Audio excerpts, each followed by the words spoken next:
call this meeting to order. If you would follow along with the Pledge of Allegiance, and we'll have an invocation from Eric.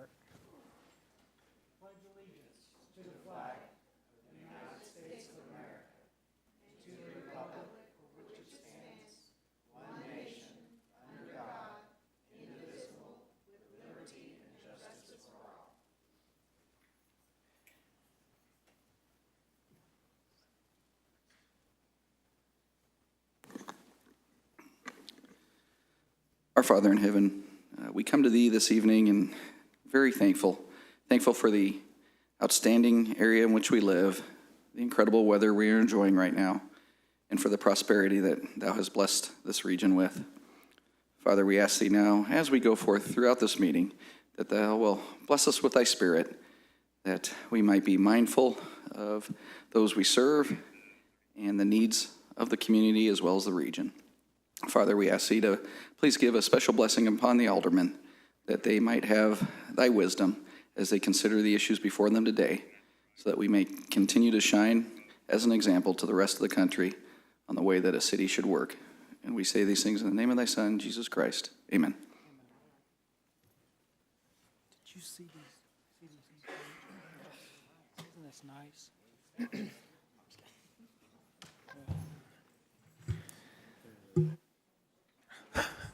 Madam Clerk, we get a roll call, please. Fenton. Denham. Here. Cooper. Here. Milton. Here. Howden. Here. Rodriguez. Here. LeBlanc. Here. Your Honor, you have a quorum. Thank you. As the mayor, I have proclaimed October 26, 2023 as Lights On After School Day in Branson, Missouri. Peyton, would you meet me up front?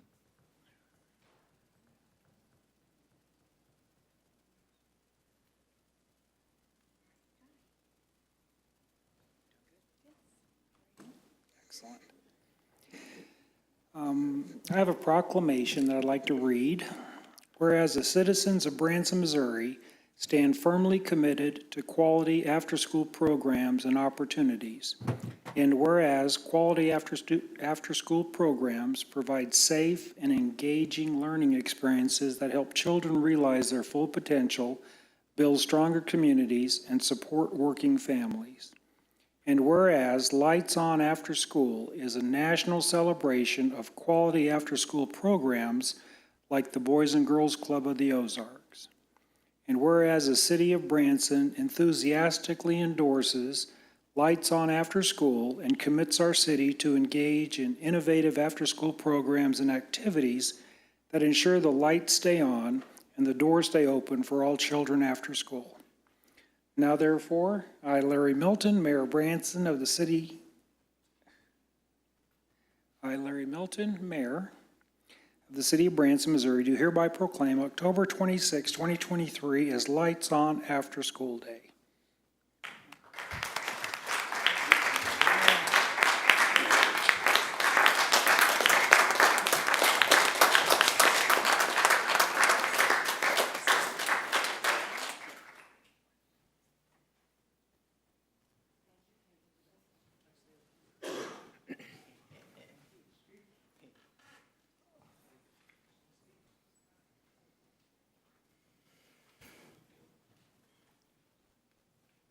Thank you, Peyton.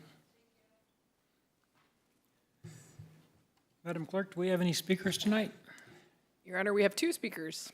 Okay, then this will be the public comment section of the Board of Aldermen meeting. At this time, the board will hear the citizens who have signed up in the order they are listed. Please note the clerk will let speakers know when they have 30 seconds left, and a notification will sound when their time is up.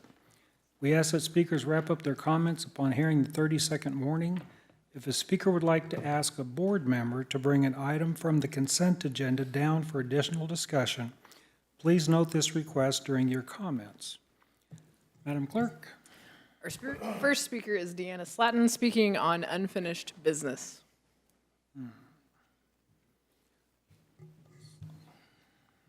Hi, everyone. This unfinished business is about the city of Branson and how they've been slow and even ignored requests made by we the people. Issues that are currently on the table that we need to address right now are the letter of intent that was served February 14, 2023, immediate cease and desist order issued on all COVID-19 products and procedures and related activities in Branson, Missouri, USA. It has been proven that COVID-19 vaccines do not serve the purpose they were created for, protecting we the people, and that they actually do more harm than good, which qualifies them as a bioweapon.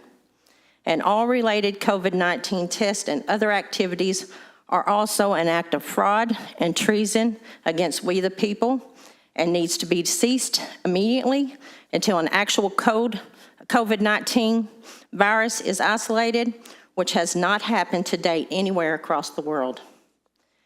The other letter of intent served February 28, 2023. Immediate cease and desist order issued on all 5G broadbanding, all frequencies inside the city limits of Branson, Missouri, until safety research has been completed. Harmful hazardous materials are being generated in the form of microwave radiation exceeding safe levels for plants, wildlife, and humans.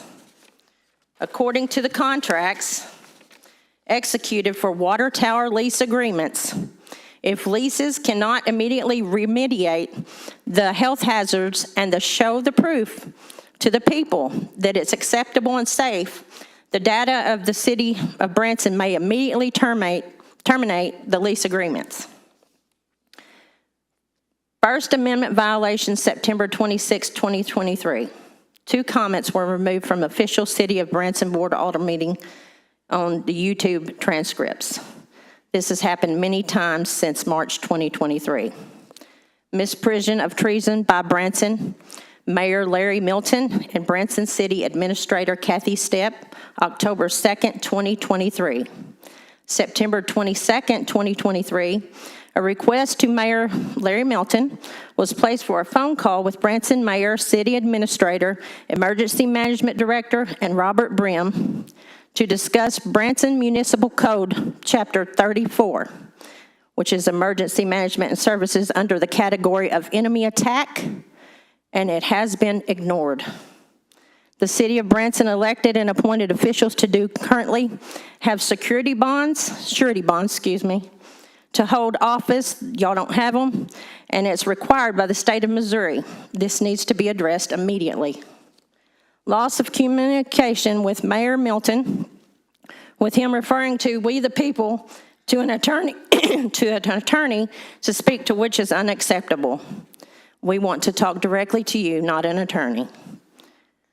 Branson City Administrator has not returned a phone call ever in the last 34 weeks. Loss of clear communication with Branson City leaders is unacceptable. We the people demand clear communication from our elected appointed officials. We the people request an operational timeline to complete and remedy everything listed here now. It's come time to pick what side you're going to be on. Are you with us, the people, or are you the enemy? I'll wait for your response. Well, Deanna, you mentioned my name several times. Yes. And for the record, I am with the people. Okay.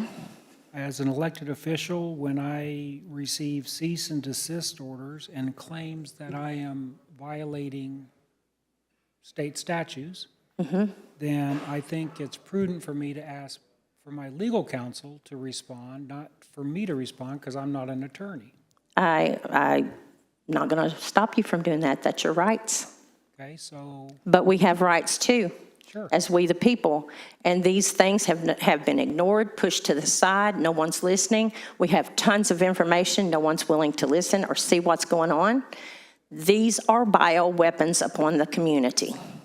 These are things that need to be addressed, and the people need to know that you are standing behind them. You're going to do something to remediate this, because it needs to be done. We're not following the city codes here with the surety bonds, with all the things that have been requested. None of that is happening right now. So what we're asking for you is to get us a time where we can sit down with you and we can look at all of this, because there's a lot that you are not getting the information on. Can we, yep, thanks. Again, if they're legal claims that myself or any alderman have done something in violation of the law, then that is the role for our attorney to address. I am not an attorney. I don't think I violated any laws. But we do not want to talk to an attorney. That's not city business. The attorney's not city business. I think the Personal city, business maybe with each individual one of you, but it's not city business. I think the city attorney addresses city business. And if there's claims against elected officials. Well, according to Robert Brim, he didn't get anywhere with the attorney that he spoke to. So that's where we're at. It's a communication thing. It's being dropped by somebody. I don't know who it's being dropped by, but it's being dropped by somebody. So the communication has to be on top of this because we are in a threat, whether y'all want to believe it or not. This is not something to be just, well, let them handle it down the road. This is something we have to address now. You're going to see it. It's coming out. All of the stuff that I'm telling you is coming out. It's drip, drip, drip. And it depends on what you're going to do, whether or not you get flushed. Mr. Mayor? Really? I mean, I'm serious. How are you, ma'am? I'm fine. I want to assure you that if you think there's a better board, mayor, and city administrator that is quietly addressing and even publicly addressing the issues that you're talking about, like you're missing it. Because I assure you, this board, we're very aware of what's going on. We have listened to everyone that stood at that board, that microphone right there, and has said the things. There are things that we are limited that we can do. I know you think we can just run everything. There's not, okay, Let me finish. Okay, go ahead. Okay, you were able to speak. go ahead. We are for the people. That's why we were all elected. I'm glad to know that. We stood on a platform about transparency and freedom, and every single person on this board has spoken about that continuously over and over and over and over and over again. If anyone's not listening, you might be the one that's not listening because we're loud and clear about where we stand on all these issues. Okay, we all have other jobs that we do, and guess what? The city is running at lightning speed, breakneck speed, and doing things that are for the safety and security of this city, whether it's building a water wall to protect the plants or doing street improvements. All of those things are going on. That's city business. These other things we're aware of. Okay, and we take action. We just made a proclamation. The mayor did this a few board meetings ago that proclaimed that we are a non-mandate city, not mandated on vaccinations, non-mandated on masks. And we're standing on that, and that's what we stand for. We stand for freedom, and I think if you keep repeating and threatening, you're threatening the wrong people. I'm not Like, you're threatening. What I'm trying to do is get you to listen to what I'm telling you. I'm trying to protect you guys too, and you're not listening to me when I'm telling you.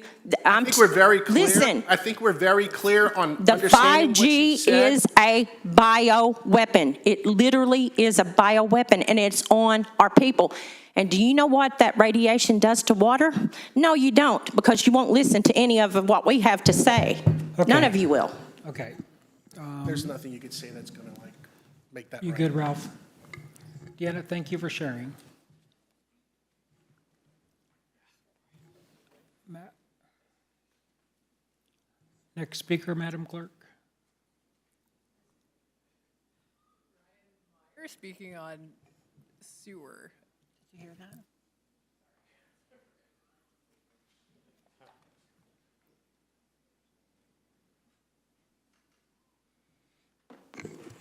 Yeah, hello, my name's Ryan Muir. I had no intention of coming this evening until I found out there was an Alderman meeting about an hour ago. And so it's just my intent to just converse a little bit about a project that I'm working on that I'm having a particular issue with in regards to connecting to city sewer, but from a property that lies outside of city limits. So before I start, just introduce myself. I'm Ryan Muir. I'm new to our community, just moved here in March with my family of 4. I'm a adoptive father, married to my wife for 20 years, who was my high school sweetheart. We're foster family, and we do all kinds of great things in our community and are looking to do that here in Branson now that we've relocated here. So our project is the old Girth Campground, if you're familiar with that. It's right next to Point Royale. The property itself is outside of city limits. And we are constructing an A-quality RV and glamping resort there on that 13 acres. For a year and a half, we've been planning this. We've gotten to the point where we got all of what we thought were the applicable permits to begin construction. And at some point, we were told to stop and not start construction by the city of Branson because of the utility connection that we needed for just the sewer. That is the only city utility that is on site. Everything else is non-city utilities. So the issue that I would like to bring up is the application of the permit that would be required for connecting to said city sewer. In reading through our contract many times, and as well as some other contracts that have to do with city sewer connections, it's very clear in the beginning that the intent is to protect the sewer system, which totally makes sense. Protect the infrastructure of the city by having that reviewed by the city to make sure that anything that's going in there is going to be safe and protect that in itself. The contracts also state that the county and the city are to enact regulations and provisions according to their jurisdiction. I would argue that me having already gotten the building permits and fire permits from the applicable municipalities that do have jurisdiction over that property, I should not then be halted and caused to go through those same exact processes through another municipality that does not actually give permits other than what should be the applicable sewer permit. I shouldn't have to go through a second fire review or landscape review or any of the other miscellaneous items that just don't have anything to do with the sewer connection. Everything applicable in the sewer connection makes sense. I'm totally in agreement there. The other things that are outside the jurisdiction, outside of city limits, does not seem applicable to me, nor does it make sense in the entirety of the contract. There are some portions that have been pointed out by different folks that are one section of a fairly muddled paragraph that when you take that one section into account, it does kind of make sense what their argument is. But when you read the entire contract, every other portion of the contract has to do with properties outside of city limits and the way that those are supposed to be handled, not as properties inside of city limits. So I don't really have any question for you, and I don't know if maybe this project has even come up, or maybe it will come up sometime in the near future. I know I've briefly been speaking to Kathy about it, but I just wanted to speak a little bit about that tonight, and that's all. Is it Brian or Ryan? Ryan with an Ryan. R. Yes, sir. Kathy? Hi, Ryan. Hello. Did you get my email this afternoon? Yes, I did, Okay. and I'm working on a reply that'll be a little more put together than Yeah. a ramshackle appearance here. That's okay. I'm actually glad that you're here tonight because earlier this afternoon, we had a study session that was one of the, what I call the legacy issues that, you know, our administration's been working through and trying to come to resolution on. And I think your particular property and the experience you're having is a poster child for one of these legacy issues that we're struggling with. That's going to really be a policy question for this board and the mayor to determine in hopefully the not too distant future regarding properties that we do allow to connect to our city sewer system that are outside of the city limits. Currently, in some of the connection agreements that we've got with the county, there are requirements in the language of that connection agreement, and this property happens to be one of those, that says that if we do bring them onto the city sewer, that then they have to abide by city codes, building codes as well. And that's because eventually they'll be considered part of the city, and the standards should be where the cities are versus the county. And we just recently had a conversation about the differences between county building standards and the city's building standards, and so there's disparities there. My goal is to, first of all, work through your issue, and I want to help you identify what are the codes that you're most concerned about that by complying with them is going to cause harm to the future viability of your project. And maybe there's some opportunities we can have to have a back and forth with our city attorney involved as well. But then the bigger question comes back to this body, which is how do we handle these things moving forward, and what's the druthers of this elected body so that you can help steer our team in the right direction. Is that too burdensome, or is there good reasons why we should have those expectations, et cetera? So I'm glad you came tonight. I just want to assure the mayor and the board, I'm very involved in this issue now. As soon as Ryan reached out to me right away, I started asking questions of Kendall and utilities, and we'll be having conversations with our city attorney this week yet. So we'll be back in touch, and hopefully we can put something together that works for your project and still upholds the integrity of the connection agreement. But I'll certainly update the board on where we come at the end. Okay. And Kathy, I would ask, I understand some of that dilemma that you're going through. And that is another one of the many areas that we'd like to provide some clarity for everybody moving forward. And I'm not sure how long that process will be. I'm not sure what Ryan's timing is. But I would sure support helping Ryan through his issues and not hold him up as we make these bigger changes. Ryan, thank you so much for coming. Thank you. I appreciate the support, and we'll be in touch. Thank you. Thank you, Ryan.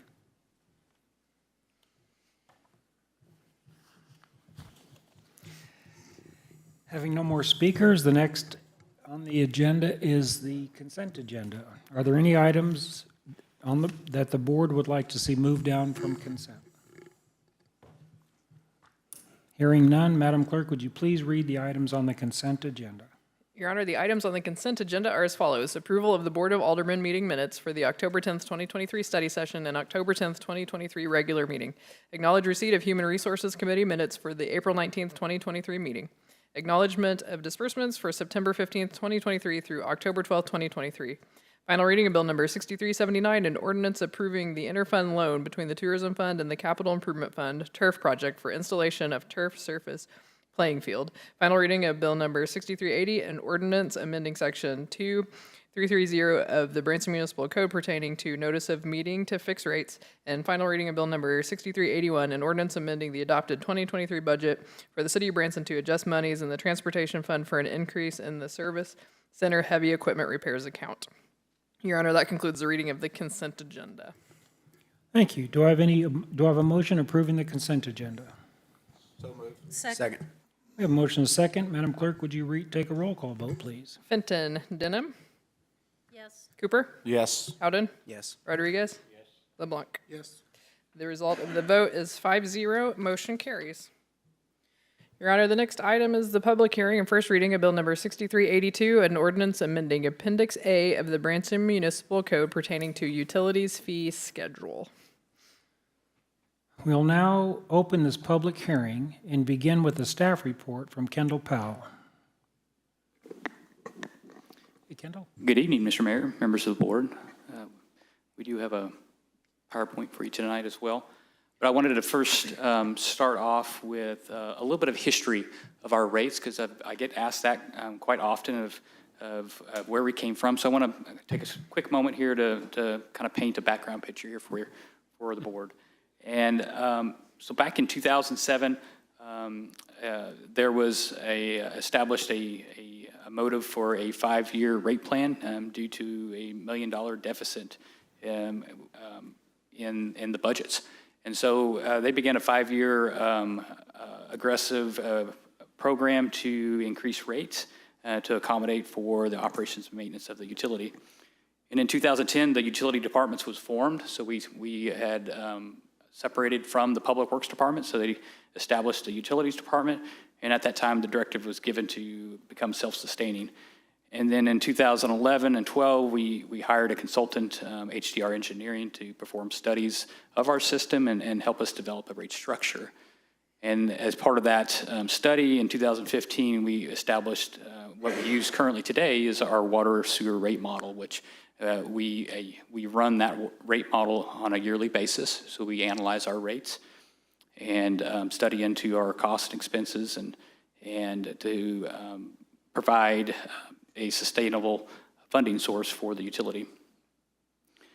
So I'd also like to highlight our funding sources. So water and sewer rates fund operations and maintenance of the system, so personnel costs, services, commodities, and equipment replacement of existing components. Tourism tax, which was established, that is the fund that bears the burden of our large capital projects. So this would be subdivision rehabilitations, 76 corridor water main installs, large projects where could be a significant cost increase to rates. Those tourism tax bear that burden. And then we also seek grant funding and also sewer sales tax dollars as well from the county for qualifying projects. So with that, I'm going to break into this presentation. Okay, got it. So first thing I want to highlight would be our water capitals. Water capitals that are funded by rates. So these are like pumps, electrical components, blowers, odor control units, things of that nature that are existing equipment that have a life cycle that we rotate, rebuild and replacements. And also this includes our vehicles and excavation equipment that we use to maintain the system. And so on the water side, we're averaging approximately $900,000 yearly in water capitals. And on the sewer side, we are averaging approximately $1.1 million yearly in sewer capital replacements. So our sewer system is quite a bit larger than our water system. We serve approximately 8,800 customers on the sewer side and around 4,500 customers on the water side. So there's going to be a little bit more cost associated with the sewer system. And then I also wanted to highlight the water sewer capitals that are tourism-based funded capitals. So we have approximately, in our 5-year outlook, on water, large capitals would be $41 million worth of projected capital cost. And then on the sewer side, approximately $16 million. I'm going to break into the rate section here. And so we did take the rate proposal to the Finance Committee.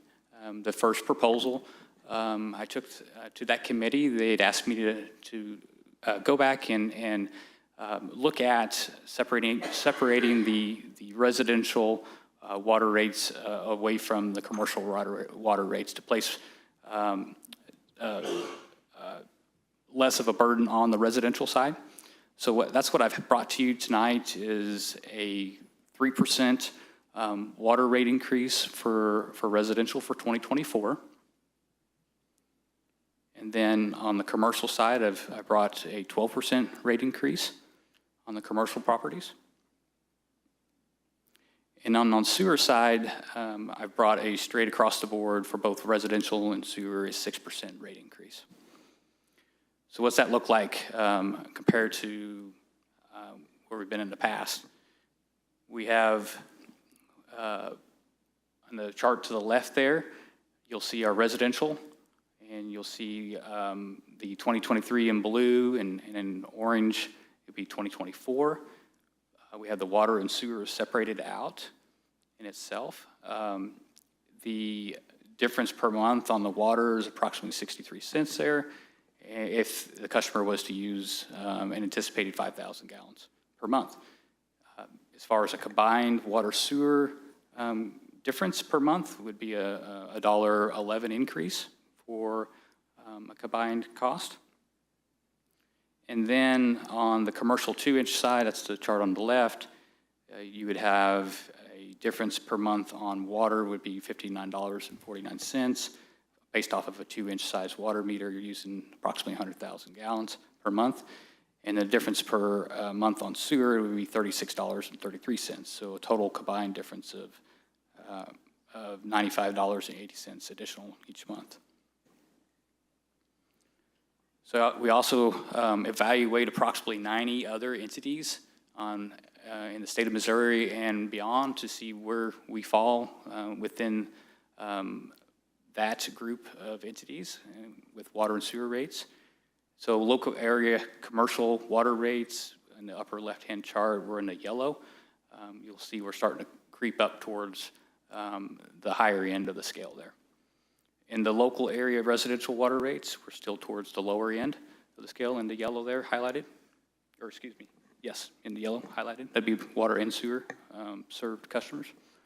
And then we also like to throw a comparison of our utilities using surface water treatment facilities and biological wastewater treatment. So our system, when we use surface water treatment plants, they're more expensive to operate, but it's a more sustainable water source versus drawing from the aquifer like several other communities use around in our area.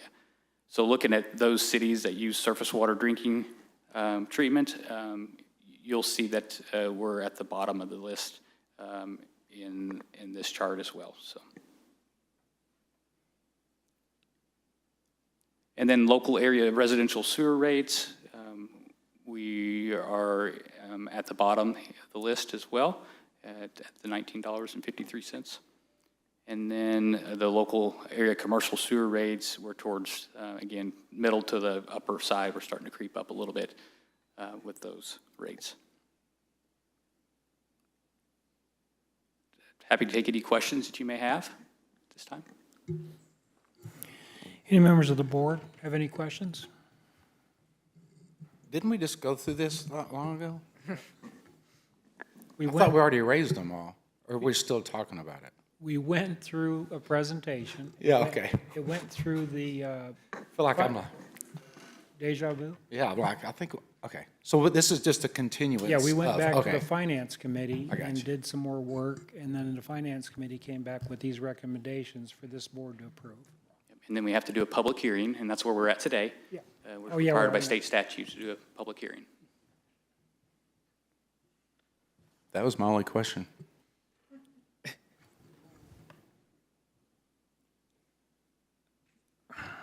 Hold on, I'm being told to do something here. Oh. This public hearing is now closed.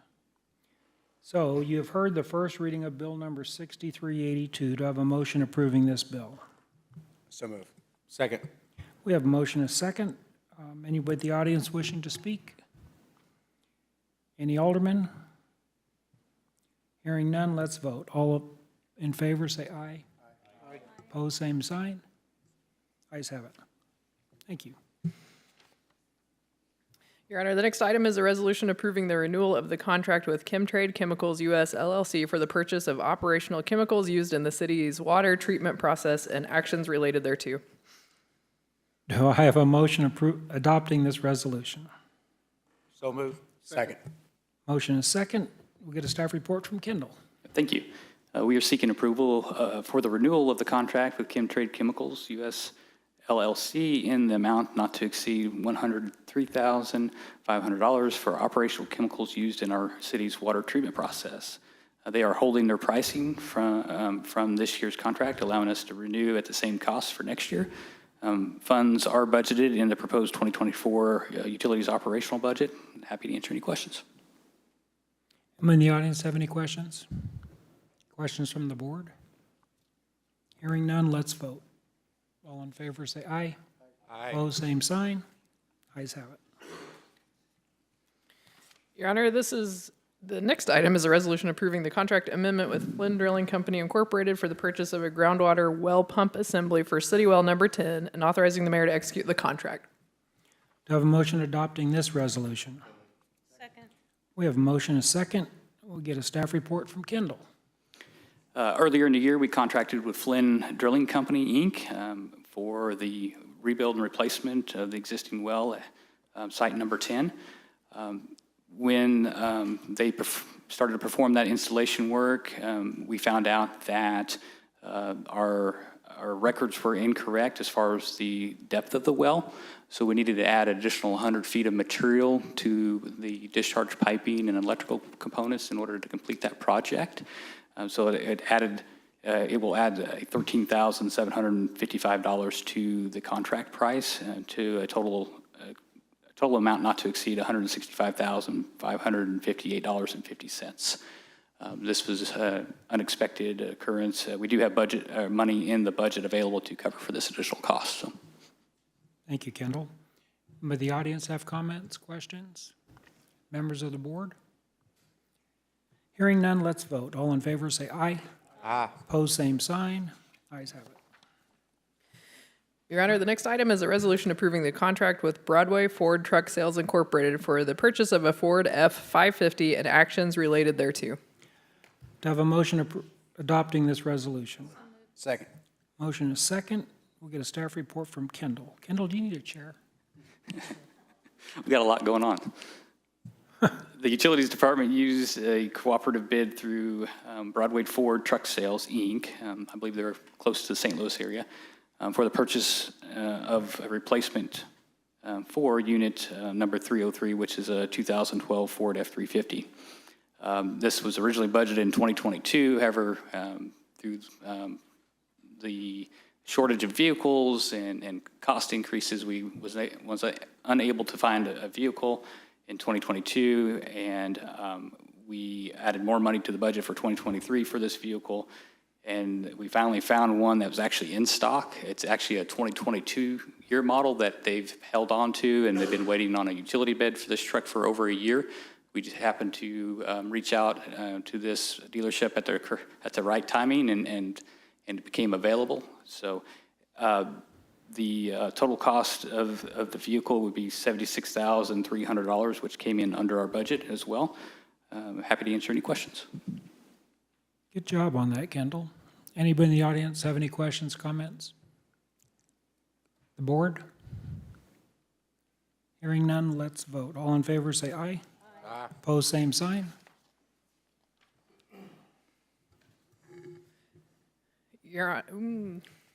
You voted, yes. I was listening. I got it. Unanimous, yes. Okay, I got that now. Your Honor, the next item is a resolution for the appointment of representative and alternate to the Tri-Lakes Biosolids Joint Municipal Utility Commission. Do I have a motion adopting this resolution? Second. We have motion and second. Kendall, you're on. The Tri-Lakes Biosolids Joint Municipal Utility Commission is made up of the Missouri cities of Branson, Hollister, Forsyth, Rockaway Beach, Kimberlin City, Reed Springs, Galena, and Sparta. In 2021, the commission formally assumed ownership and responsibility of the operations of all county-owned biosolids dewatering and drying facilities located at Branson and Hollister wastewater plants.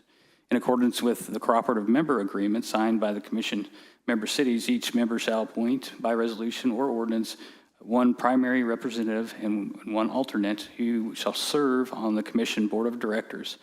This takes place annually. Each member city representative shall serve on the board of directors for the purpose of decision-making necessary for operations, maintenance, repair, and future improvements of the biosolids drying facilities. Each member city shall have one vote in matters concerning decisions made by the board of directors. Each primary representative and alternate shall continue in office until their successor is appointed by a member city and qualified by the commission. If approved, the attached resolution will serve as the City of Branson's appointments of Kendall Powell, Utilities Director, as primary board member, and Benny Compton, Wastewater Division Manager, will be appointed as alternate. Happy to answer any questions. Any questions from the audience? Questions, comments from the board? Hearing none, let's vote. All in favor, say aye. Aye. Opposed, same sign. Ayes have it. Thank you. Kendall, you're done? You have been busy. Thank you. Your Honor, this is the first reading of Bill Number 6383, an ordinance approving amendments to the City of Branson's Human Resources Manual, Article 6, Section 4, pertaining to requirements for original employment and hiring of relatives. You've heard the first reading of Bill Number 6383. To have a motion approving this bill. We have a motion and a second. Did you get that, Hill? Yes, sir. And we'll get a staff report from Haley, Chief Smith, and Chief Martin. Hi, good evening. Okay. Okay. This is a request to amend the HR manual with regard to the city's hiring of relatives policy, specifically regarding changes in section A, E, and F to this rule.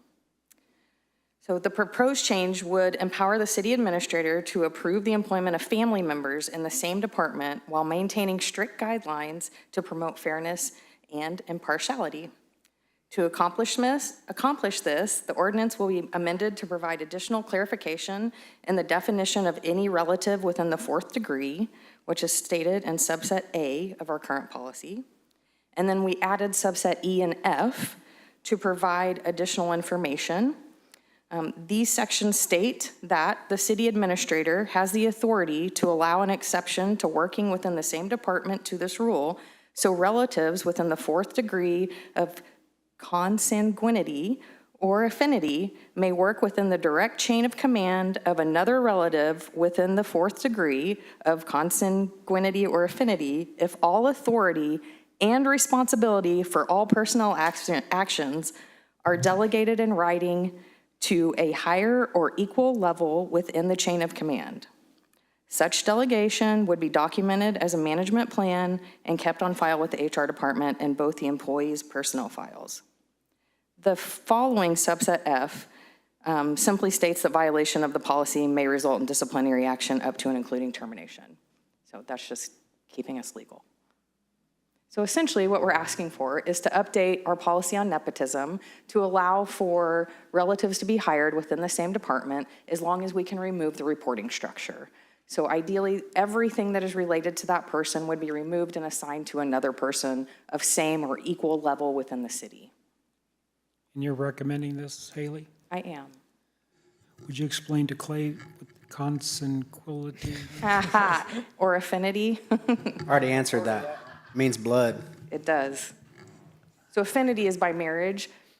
Consanguinity, which I had to literally put out here properly so I could say it, is by blood. So it's a descendant of someone. So you could have just said blood relative. Yes. I could have, but the statute actually states consanguinity, because I know you want me to say that as many times as possible. So that we're just following what the state statute says. Yeah. We have to break it down to. Correct. Our level. Absolutely had to break it down. And my understanding is we're also getting a report from Chief Schmidt and Chief Martin, or no? No. You're carrying the whole weight of this. I will carry the whole weight for this one. Any questions or comments from any relatives in the audience? Hearing none, any, Marshall? Maybe this is for Kathy. Is there a pressing issue of why we needed to change this? I think probably the two people that could give you the best testimonials on why this is a good policy decision would be our first responders, so Chief Martin and Chief Schmidt.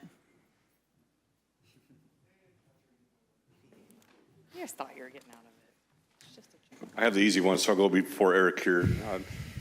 It is very common in public safety for generations to work in fire and police. That's not uncommon across this country. Why we have a hang up with it in the state of Missouri is beyond me. I have one case within the fire department where I have a division chief that has indirect supervision over another member that's 2 or 3 steps below in rank. So that division chief cannot promote to assistant chief or fire chief because of that relationship. So by having this pathway, it can be corrected for the organization and be a recruiting tool as well. Pass. Makes sense to me. I'll reiterate what he said as far as in public safety, have generations of first responders. It's a benefit to us, first of all, because they already understand the on-call, the service, everything that comes with being a first responder.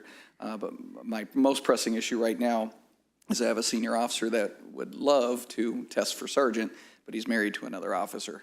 And so this would allow us to be able to, just like Haley said, have something in place to allow him to test and allow me to enjoy the benefits, if he should test well, to be able to promote somebody that's worthy of that.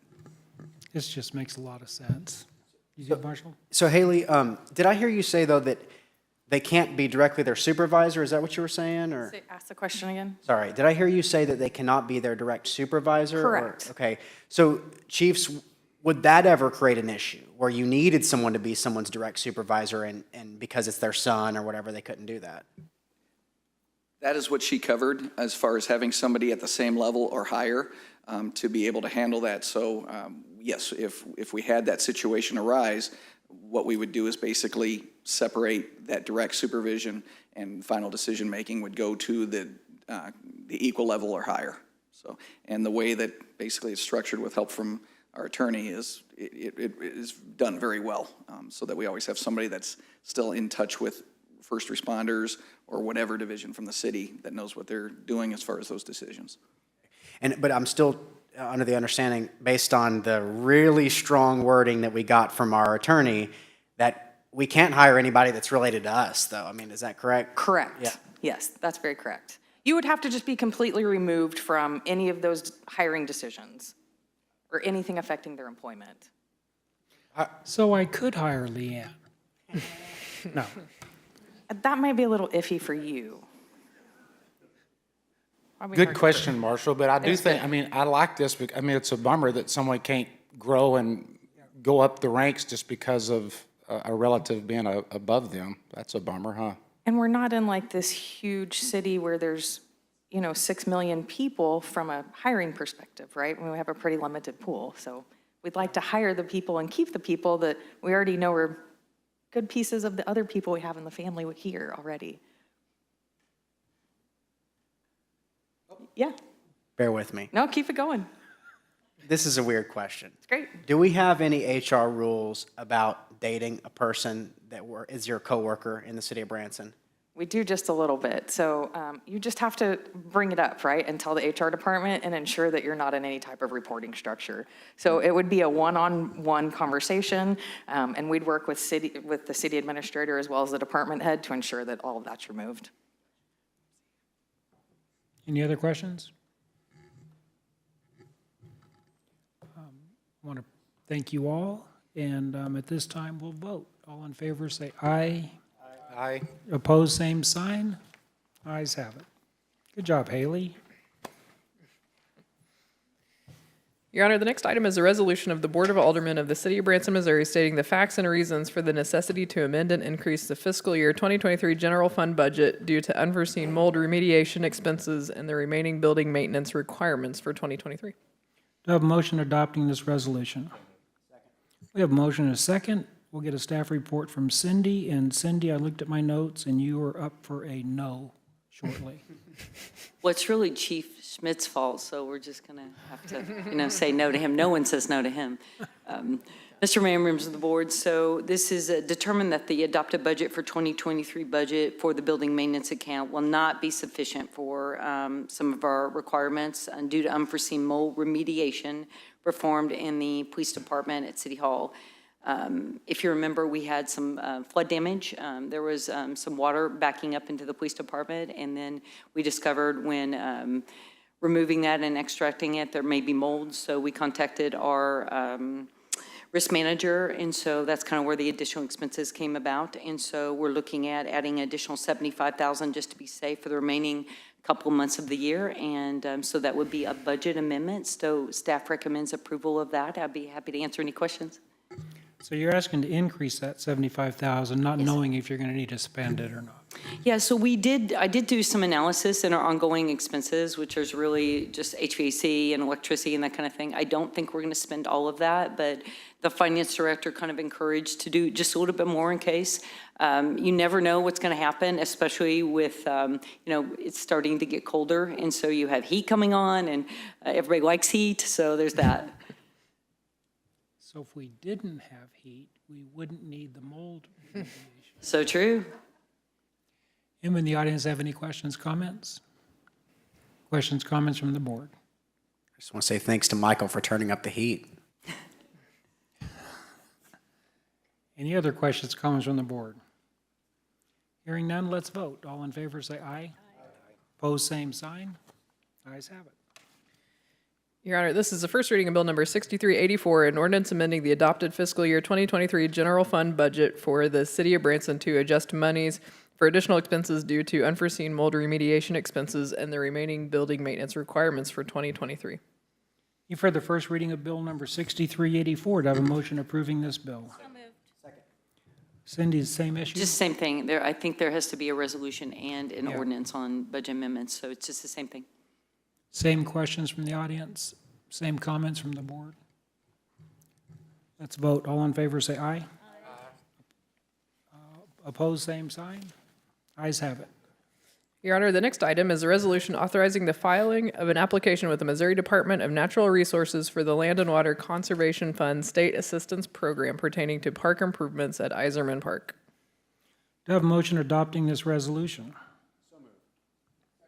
We have a motion and a second. Staff report from Cindy. Sure. So, Mr. Mayor, members of the board, this is actually trying to gain money, right? The city is wanting to apply for a Land and Water Conservation Fund grant. We did that last year as well. And it would provide matching funds to states and local government for the development of public outdoor recreation facilities. So the resolution authorizes the filing of the application with the Missouri DNR for the Land and Water Conservation Fund grant for proposed park improvements at Aldermen Park for 2024.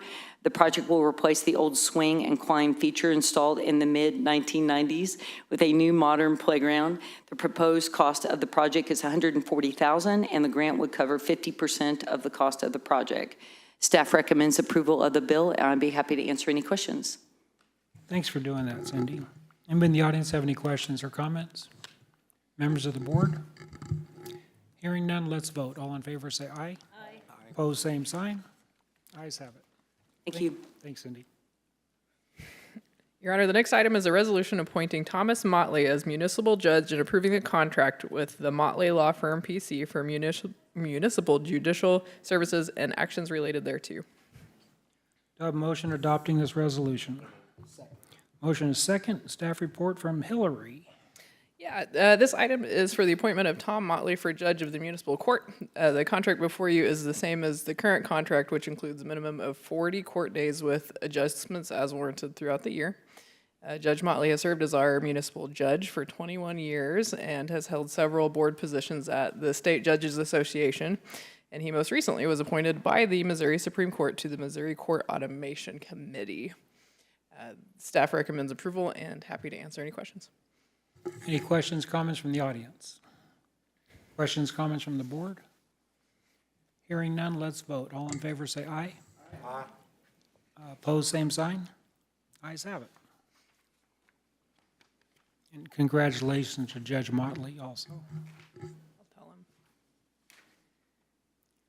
Your Honor, the next item is the appointment of Board of Aldermen representative to the Chamber of Commerce Board. The appointment process is in accordance with the board and committee appointments procedure for Category 4, appointments made by the mayor but not approved by the board.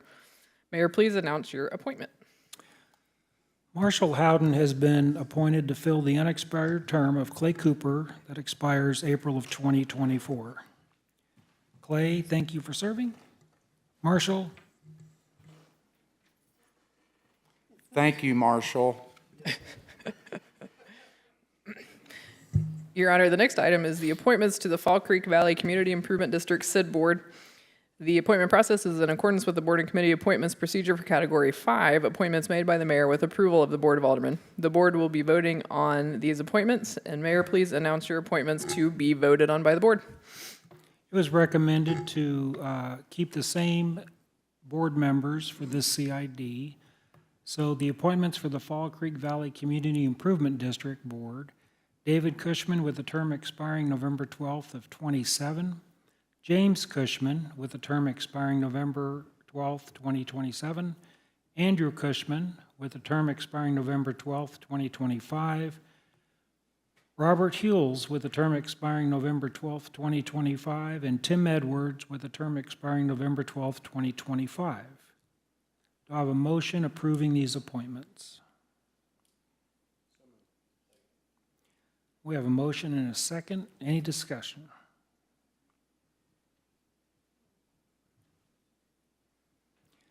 Hearing none, let's vote. All in favor, say aye. Aye.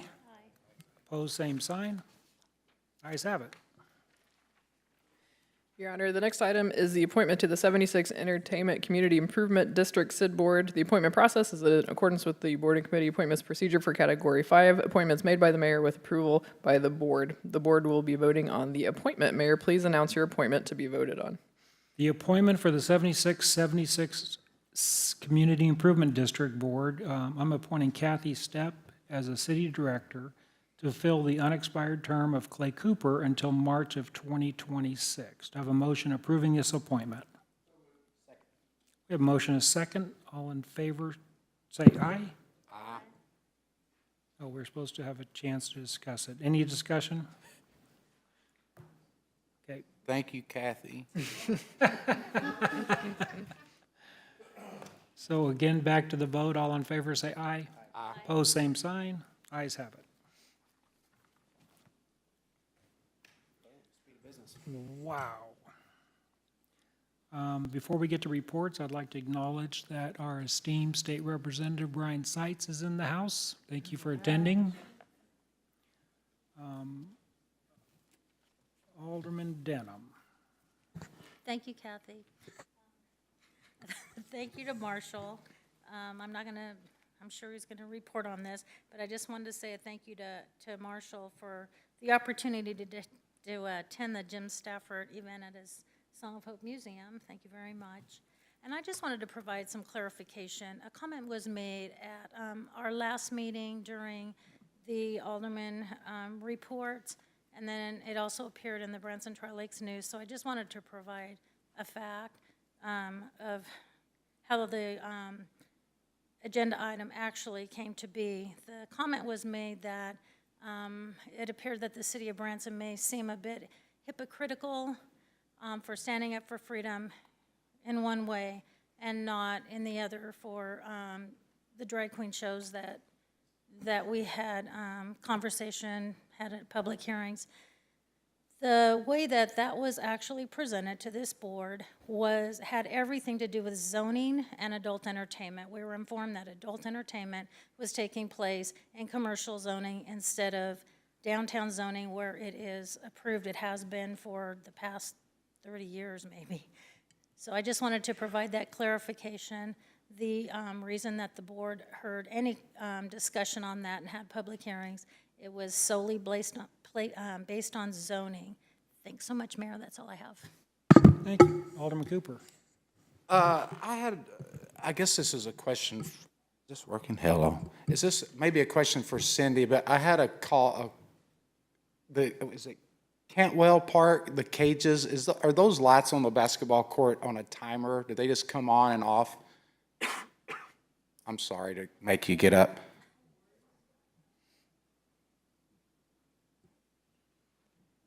I just had a call from, I guess a couple of times, I've had a couple of calls about the kids wanting to play after sunset and the lights weren't on. I'm like, well, I don't know if they're on a timer or. Both. They actually have to turn them on. There's a switch, and then the timer actually, it's so you don't just turn them on in the middle of the day and they don't stay until midnight. So the timer allows them to, if someone went and flipped the switch at 2 p.m., they wouldn't come on, or 2 a.m., they wouldn't come on. So we only want it, so they have to turn it on, and then the timer will turn them off. So it's probably, it needs to constantly be checked as daylight saving time comes on. So, yeah, I think there's a sign there that says, it's right on the light pole. So it doesn't just come on? It doesn't just come on. You have to turn it on and then set a timer for? No, the timer will turn them off. I got you. But you have, the power has to be on, if that makes sense. Okay. Yeah, I just had she's like, my kids like to go out in the lights. I'm like, okay, I'll find out. But yeah, it's just to save electricity so no, somebody absolutely. doesn't, yeah. Yeah, okay, thank you. Cindy, same question for Parnell Park. Is it the same thing? It's for all of them. Is there a timer there also? They're all like that in timers. And sometimes they do get messed up at their storms. If that ever happens, sometimes people will, especially the tennis people, say, hey, the lights didn't come on, so we have to go reset the timers because there's storms and things like that. On your next rounds, would you just have them look at those timers? We do, but usually it's just the public will let us know. Okay, well, they're letting you know. Alderman Howden? Yeah, thanks to Ruth for mentioning that, and I appreciate her coming out. And Jim Stafford Day was so awesome, so fun, but it speaks to the history that we have in this community. and the ability that you, Mr. Mayor, have allowed me in preserving the history. I appreciate that so much. It was just incredibly moving for Jim as he got up and choked back tears and ended with "What a ride." So it was moving to me to see that it brought out that kind of emotion in him. And you know, one after one, Mr. Mayor, whether it was Ray Stevens or any of the people that we've honored, they always say one thing, and that's their just love and adoration for the city of Branson. You know, and they've given us so much, and as a community, I feel that we've given back to them as well. And then the final thing I want to say along those same lines, boy, the issue of dealing with our live music shows in theaters and preserving the history and marching them forward is, I've called it my adult life's work. Take it incredibly seriously, and I will treat my appointment to the Chamber Board in the same way. Thank you, Mr. Mayor. Thank you. Alderman Rodriguez. Alderman LeBlanc. I too attended Jim Stafford Day over at Marshall's. Thank you, Alderman LeBlanc. You can't. And my comment to Marshall, great job with your museum. I thought that was you really classed it up over there, and you know I think you're going to be an anchor for that whole area to build around. So congratulations on all that. And beyond that, that's really all I got. Go Tigers. Kathy? Nothing. Well, since I went last, I guess I'm just going to ditto the comments to Alderman Howden for what he did. I also saw that Jim Stafford was touched on that, and the fact that he performed here for 30 years. It was a good, warm feeling to see how he was touched with that. So thank you. We have our legislative priorities that we need to get to our representative here pretty soon, and Representative Seitz, we're going to get on that. The only other comment I have is I remain just so fulfilled when I interact with the directors and the staff. And Cherie, you're doing a great job. I just see the city, we're just going and with a good attitude. So Cody, thank you for all you're doing with our community. And that's it. Oh, now we probably have to read stuff. Oh. Right. Mayor. Next item is to move into executive session. The floor is open for a motion.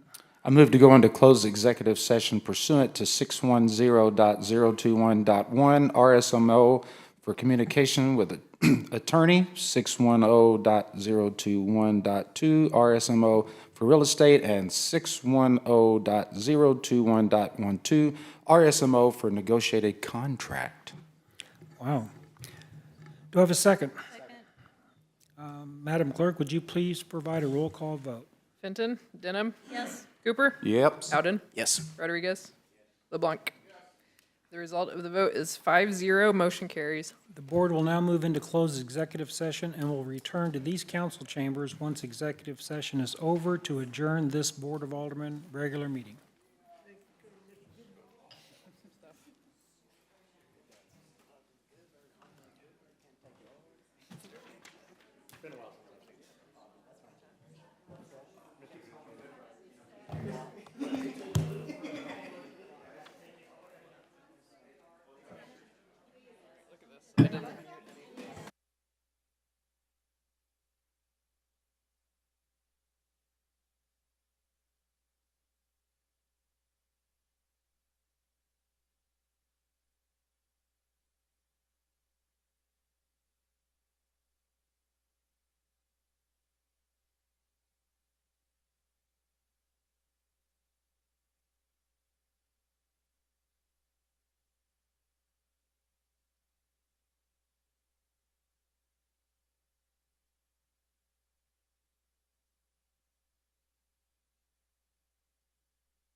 Jason back there. Do I have a motion to adjourn the Board of Aldermen's meeting?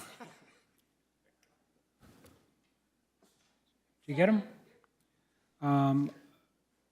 Let's vote. All in favor, say aye. Opposed, same sign. Ayes have it, meeting's adjourned. Chuck's always making motions before you finish the